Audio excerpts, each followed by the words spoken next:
Bonjour à tous pour cette dernière correction avant les vacances. Vous aviez donc deux exercices à faire.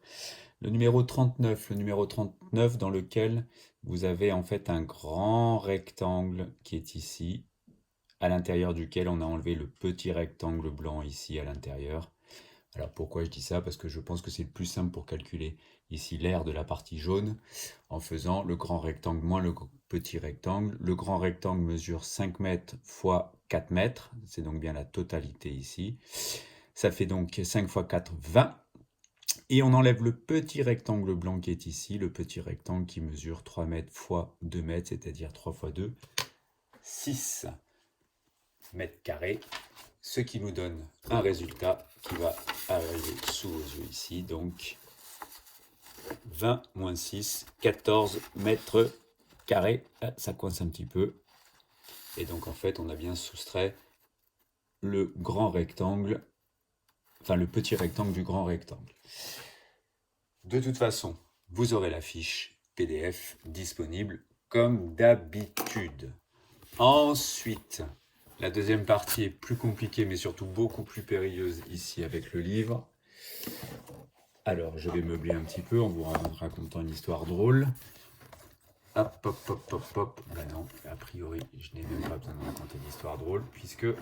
Allez, on est bon. J'improvise un petit peu. Le livre a tendance ici à tomber, parce que la reliure... Bref, je ne vais pas vous raconter la vie du livre.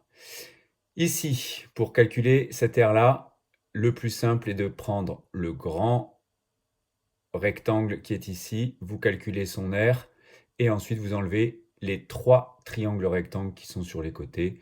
On connaît toutes les mesures. Tout ça, ça sera présent sur la fiche, bien sûr.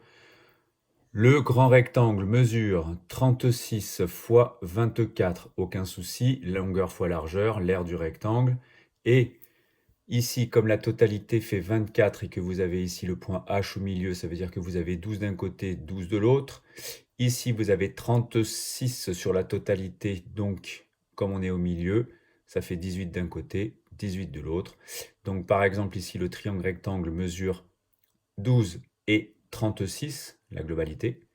Celui-là mesure 24 et la moitié de 36, donc 18.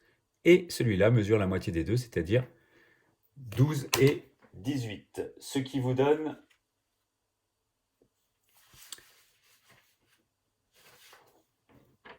ce type de calcul dans lequel vous allez avoir donc l'aire totale qui va être égale à l'aire du rectangle moins l'aire des triangles rectangles. N'oubliez pas que pour le triangle rectangle, il faut à tout prix diviser par 2 une fois que vous avez multiplié les deux côtés qui forment l'angle droit. Donc on multiplie les deux côtés qui forment l'angle droit, donc à chaque fois, 36, 12, 18 et 12, 18 et 24.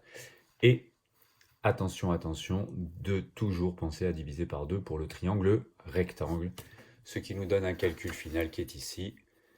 864, c'est l'aire du rectangle, moins les aires des triangles rectangles, et on obtient au final 324. Voilà.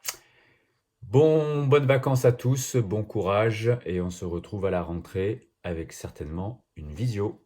À bientôt.